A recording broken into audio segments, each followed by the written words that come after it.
Should we trust Rishi Sunak not to sell out Northern Ireland? And actually, can we even trust Brexit to be secure and strong under this globalist regime? Sadly, the answer increasingly appears to be hell no. I always warned the anti-democratic coup against Brexiteer Boris Johnson was part of a plot to undermine Brexit and tie us closer to the European Union forevermore. Asking you tonight is to not forget what the unrelenting assault on Boris Johnson from the MSM and the political establishment all these months has been about. It's been about destroying Brexit. If we're not careful and allow this madness to continue, it's not going to be long before Ramona and Chief Keir Starmer marches us back into the EU. Of course, the MSM is also part of the plot to undermine democracy.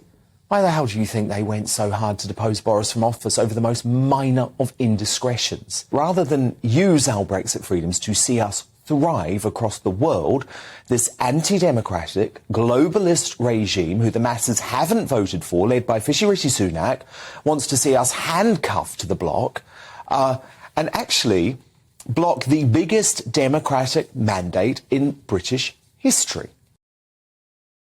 Well, sadly, those predictions tonight appear to be coming true, with Sunak and Tory wets encouraging the European Research Group and DUP to accept a watered-down compromise over the Northern Ireland Protocol that does not guarantee sovereignty by still allowing a role for European judges. They must not.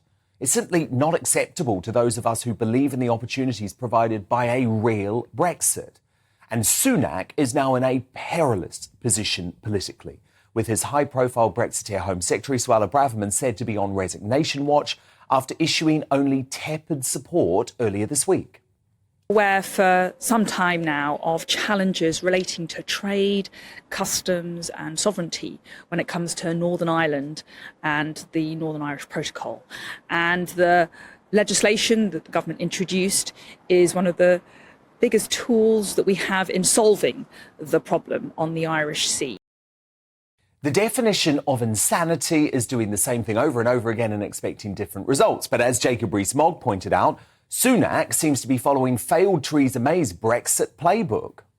Know why so much political capital has been spent on something without getting the DUP and the ERG on side first. It's quite surprising because this is very... I actually think Sunak has a political death wish. Despite voting for Brexit, he's making it clear he doesn't give a damn about morphing into a Brexit in name-only wet once he's actually in power, especially now that he's been advised by William Hague and his Chancellor High-Tax Jeremy Hunt, who is shamelessly lobbying behind the scenes for Swiss-style alignment, having previously plumped for a second referendum. That, coupled with the fact his government has virtually blown virtually every advantage Brexit could provide us by hiking taxes to record 70-year high with no end, by the way, no end to the financial torture in sight, not even at the budget next month. So unless Sunak holds firm and stares down the EU over Northern Ireland, I believe he's finished.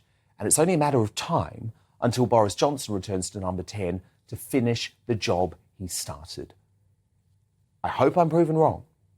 But Sunak looks like he cannot be trusted on Brexit.